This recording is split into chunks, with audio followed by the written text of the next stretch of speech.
Hello friends, आप सभी का सनफेस्ट फ्यूचर क्लासेस में हार्दिक स्वागत है। आज हम क्लास 12th की फिजिक्स शुरू करने जा रहे हैं, जिसमें आज हमारा जो पहला चैप्टर है वो ये है इलेक्ट्रिक चार्ज एंड फील्ड।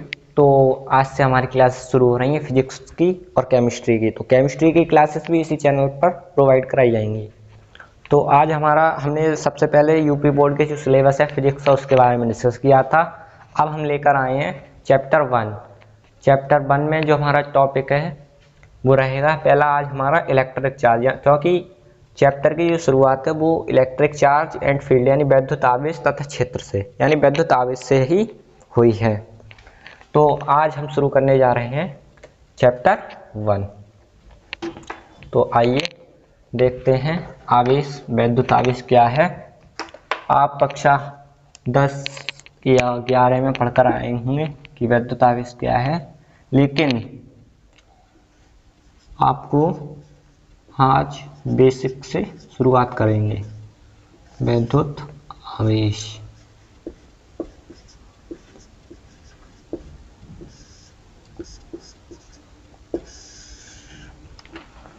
हमारी क्लासेस थोड़ी लॉन्ग रहेंगी क्योंकि हम हर चीज़ को बेसिकली प्रैक्टिकली समझेंगे, क्योंकि हमारी लैंग्वेज किताबी लैंग्वेज से अलग रहेगी। तो इस चैनल पर चीज़ें बेसिकली पॉइंट ऑफ व्यू करेंगे हम, ठीक है। तो वैद्युत आवेश क्या होता है? फिजिक्स का मतलब ये है कि प्रकृति में जो भी घटनाएं हो रही हैं उनका अगर हम अध्ययन कर रहे हैं, उनके बारे में डिस्कस कर रहे हैं, पढ़ाई कर रहे हैं, वही फिजिक्स है। तो फिजिक्स में कोई भी चीज़ सही किसी ना किसी घटना से रिलेटेड होती है। तो ऐसे ही हमारा है वैद्युत आवेश इलेक्ट्रिक चार्ज। तो इलेक्ट्रिक चार्ज की जो खोज की थी वो की थी फ्रैंकलिन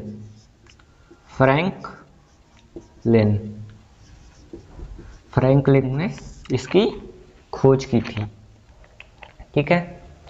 तो क्या हुआ था कि आवेश का जो पता चला वो इस प्रकार चला कि फ्रैंकलिन जो थे साइंटिस्ट थे, वैज्ञानिक, ये पतंग उड़ा रहे थे एक बार।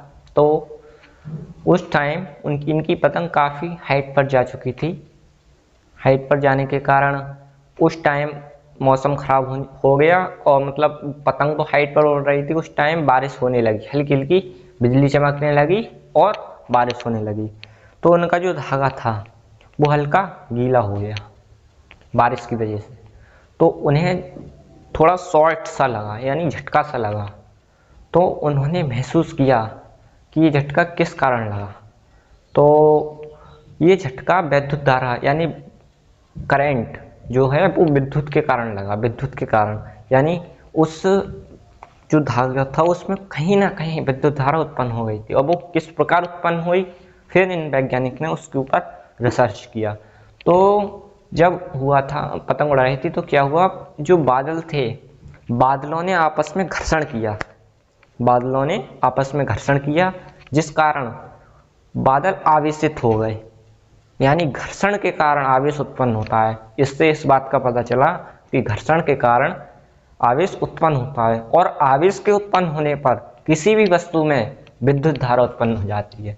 तो आवेश जब घर्षण हुआ तो विद्युत धारा उत्पन्न हुई और विद्युत धारा जो उत्पन्न हुई तो घर्षण के कारण जो बादल थे वो ऋणावेशित और वायु धनावेशित, हवा थी उनके बीच में बादलों के वो धनावेशित, तो उनके बीच में एकदम लाइट उत्पन्न हो गई। यानी आप देखते होंगे जब बारिश होती है तो बिजली चमकती है, तो बिजली चमकने का कारण ही यह है कि बादल आवेशित हो जाते हैं, बस उनमें विद्युत धारा उत्पन्न हो जाती है जिससे उनके बीच में लाइट उत्पन्न हो जाती है, विद्युत चमक जाती है, विद्युत जिसे हम कहते हैं आकाशीय बिजली, ठीक है। तो वैद्युत आवेश का आपको समझ में आ गया होगा वैद्युत आवेश क्या है।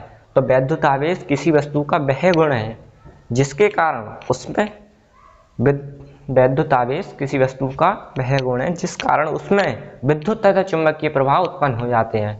आप देखते होंगे जब बादल चलते हैं और रगड़ते हैं, घर्षण करते हैं, तो आपने कभी महसूस किया होगा कि पृथ्वी जहां आप खड़े हैं वो कुछ आपको ऐसा महसूस होता है कि हिल सा रहा है, यानी बादल पृथ्वी को अपनी तरफ आकर्षित करते हैं, ठीक है।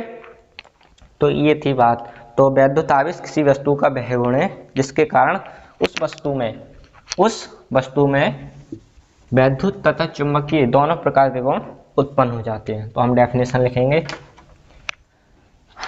आवेश या किसी वस्तु आवेश किसी वस्तु का वह गुण है जिस कारण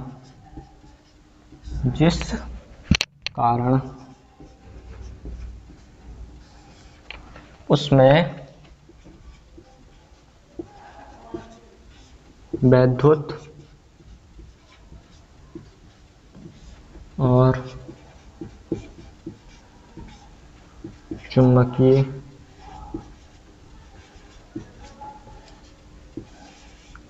गुण आ जाते हैं या उत्पन्न हो जाते हैं,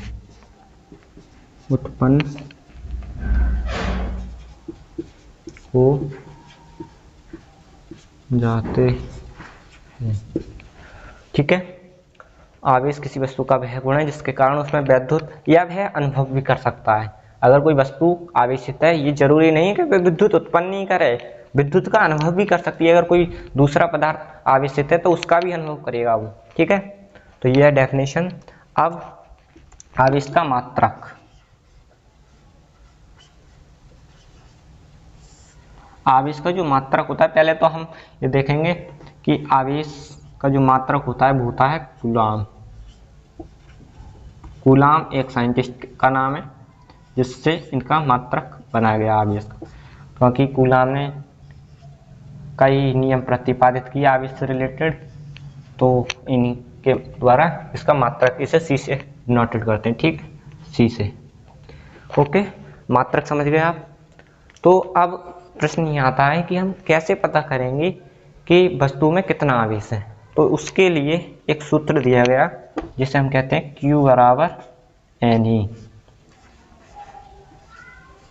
अब आपको ये बात तो समझ आ गई होगी कि जो आवेश उत्पन्न होता है वो घर्षण के कारण उत्पन्न होता है। तो अब आप देखते होंगे आपके घरों में जो बिजली आ रही है वो क्यों आ रही है, क्योंकि तारों में आवेश प्रवाह हो रहा है। लेकिन आवेश किस कारण उत्पन्न हो रहा है वो भी तो जानना जरूरी है। तो आवेश, किसी भी वस्तु में जो आवेश उत्पन्न होता है वो मतलब जो चालक पदार्थ हैं, यानी जैसे सिल्वर का तार है, कुछ भी समझ लो जिनमें विद्युत धारा प्रवाहित हो सकती है, तो उनमें इलेक्ट्रॉन घर्षण की संगति करते हैं जिस कारण वस्तु में आवेश उत्पन्न हो जाता है। और आवेश उत्पन्न होने के कारण वस्तु क्या हो जाती है, वस्तु में वैद्युत गुण उत्पन्न हो जाता है और चुंबकीय गुण भी उत्पन्न हो जाता है, ठीक है। अब हम पता करें कि किस वस्तु में कितना आवेश हो, तो उसके लिए फॉर्मूला होता है Q बराबर NE, ठीक है। अगर किसी वस्तु में मान लीजिए तीन इलेक्ट्रॉन है तो वस्तु में कितना आवेश होगा, उसकी गुणा कर दो 1.6 गुणा 10 की घात -19 कूलाम, यानी इसकी गुणा कर दो 16×3 = 48 यानी 4.8 गुणा 10 की घात -19, ठीक है। एक इलेक्ट्रॉन का जो चार्ज होता है वो -1.6 गुणा 10 की घात -19, एक इलेक्ट्रॉन पर जो चार्ज होता है वो कितना होता है 1.6 गुणा 10 की घात -19 माइनस का, ठीक है। माइनस केवल प्रदर्शित करता है कि ये ऋणावेश है, ठीक है, ना कि डायरेक्शन बताता, कुछ भी नहीं, ठीक। तो अब बात आती है आवेश के, ये तो समझ गए आवेश क्या होता है। अब देखते हैं टाइप, यानी प्रकार, आवेश कितने प्रकार के होते हैं। तो आवेश हमारे कितने प्रकार के होते हैं, 2 प्रकार के। आपको पता होगा पॉजिटिव और नेगेटिव, धनावेश और ऋणावेश। तो पॉजिटिव चार्ज क्या होता है और नेगेटिव चार्ज हमें बताना है। पॉजिटिव चार्ज,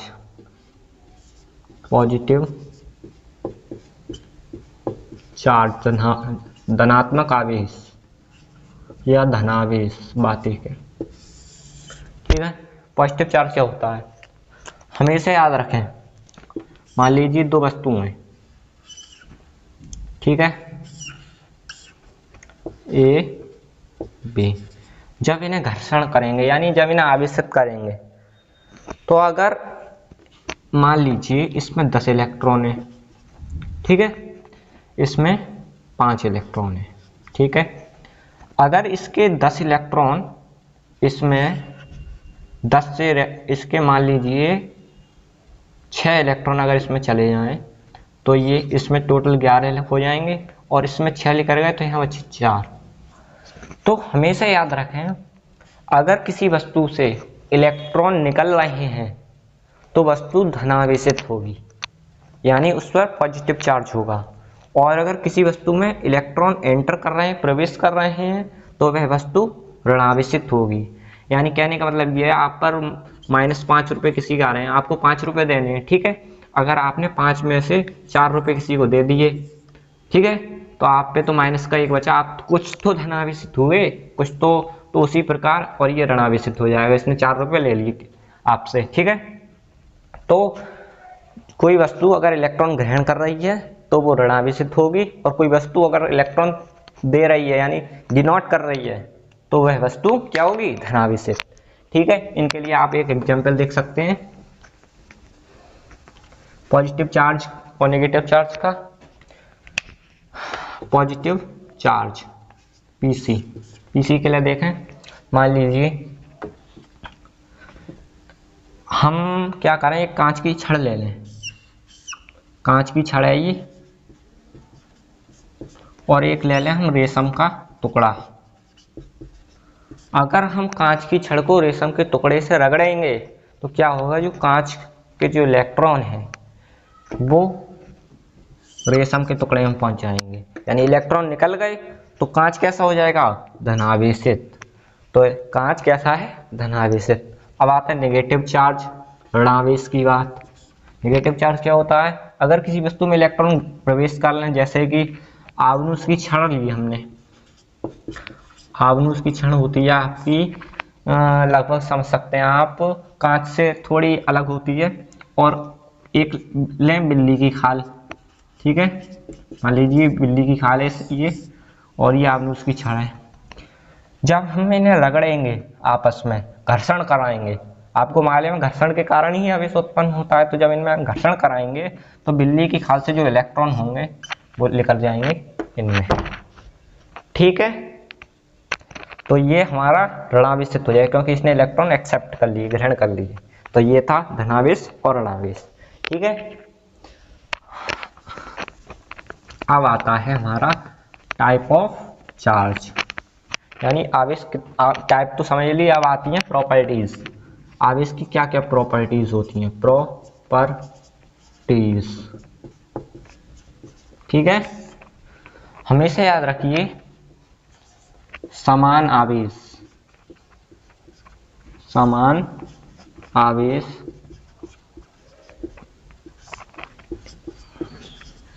एक दूसरे को आकर्षित करते हैं, मतलब प्रतिकर्षित करते हैं, ठीक है, आकर्षित नहीं, प्रतिकर्षित, प्रतिकर्षित समझते हैं, प्रतिकर्षित करते हैं। एग्जाम्पल के लिए समझाएं आपको, सुनो। आवेश किसकी तरह गुण उत्पन्न, आवेश में गुण आपको मालूम है, आवेश के कारण किसी वस्तु में चुंबकीय और वैद्युत गुण उत्पन्न हो जाते हैं, आपको ये बताया। अब आप इसको इस तरीका से समझ लीजिए, आपने चुंबक तो हर किसी ने चलाई हूँ, चुंबक को देखो, मान लीजिए एक चुंबक है, ठीक है, ये इसका एक सिरा माइनस का है, एक सिरा प्लस का है, इस तरीका से इसको समझ सकते हैं, ठीक है। ये माइनस वाला सिरा है, ये प्लस वाला है। अगर हम इसी की तरह एक चुंबक और ले लें, ये प्लस और ये माइनस, तो ये एक दूसरे को प्रतिकर्षित करेंगे, यानी चिपकेंगे नहीं, एक दूसरे को दूर हटाएंगे, ढकेलेंगे एक दूसरे को। तो उसी प्रकार समान आवेश एक दूसरे को प्रतिकर्षित करते। देखो ये भी प्लस वाला है, ये भी प्लस वाला है, तो मान लीजिए ये प्लस का है, ये प्लस का है, तो इन दोनों के बीच में क्या होगा, प्रतिकर्षण। अगर मान लीजिए ये भी माइनस है और ये भी माइनस है, तो अब भी इनके बीच में क्या होगा, प्रतिकर्षण। यानी चाहे वो दोनों धनावेशित हों चाहे वो ऋणावेशित हों, एक दूसरे को प्रतिकर्षित करेंगे, ठीक है, प्रतिकर्षित करेंगे। अब दूसरा आता है असमान, असमान आवेश एक दूसरे को आकर्षित करते हैं। ठीक है, आकर्षित करते हैं। कैसे? आपने सभी को पता होगा परमाणु का एग्जाम्पल समझाते हैं आपको। ठीक है, ये एक परमाणु है, इसमें सेंटर पर क्या होता है, प्रोटॉन और न्यूट्रॉन, यानी नाभिक में, इसके नाभिक में क्या होते हैं, प्रोटॉन और न्यूट्रॉन, और जो इलेक्ट्रॉन होते हैं वो कक्षाओं में गति कर रहे होते हैं। मान लीजिए एक इलेक्ट्रॉन यहाँ है, इलेक्ट्रॉन यहाँ है, यहाँ है, यहाँ है। तो आपको पता है न्यूट्रॉन यानी प्रोटॉन पर जो चार्ज होता है वो प्लस का 1.6 गुणा 10⁻⁻⁹, ठीक है। इलेक्ट्रॉन पर -1.6 गुणा 10⁻⁻⁹ कूलाम, ठीक है। तो देखो ये ऋणावेशित होते हैं और नाभिक कैसा होगा, जो न्यूट्रॉन है वो एक प्लस के होंगे, तो इनके बीच में आकर्षण रहता है, तभी तो नाभिक जो होता है किसी भी परमाणु को, वो इलेक्ट्रॉन को अपनी तरफ खींचे रखता है, बांधे रखता है अपने आप से, अन्यथा ये तो भाग जाएंगे। तो आवेश के कारण ही ये एक दूसरे को, जो नाभिक होता है वो इलेक्ट्रॉनों को बांधे रखता है, यानी इसमें प्लस चार्ज होता है और इसमें माइनस, ठीक है। तो विपरीत आवेश हमेशा एक दूसरे को आकर्षित करेंगे, ठीक है। तीसरा पॉइंट आता है हमारा आवेश का संरक्षण। आवेश का संरक्षण, सिंपली आपको संरक्षण से याद आया हुआ, संरक्षण क्या होता है। तो आवेश का संरक्षण क्या होता है, किसी भी वस्तु में ना तो आवेश को उत्पन्न किया जा सकता है और ना ही नष्ट किया जा सकता है। ये नहीं है कि अगर हमने वस्तु एक बार आवेशित कर दी तो वो हमेशा ही आवेशित रहे, या फिर आवेशित ना करने पर स्वतः भी आवेशित हो सकती है वो, ठीक है। तो आवेश को ना तो उत्पन्न किया जा सकता है ना ही नष्ट किया जा सकता है, बल्कि एक रूप से दूसरे रूप में बदला जा सकता है। चौथा होता है आवेश का क्वांटीकरण। आवेश का क्वांटीकरण,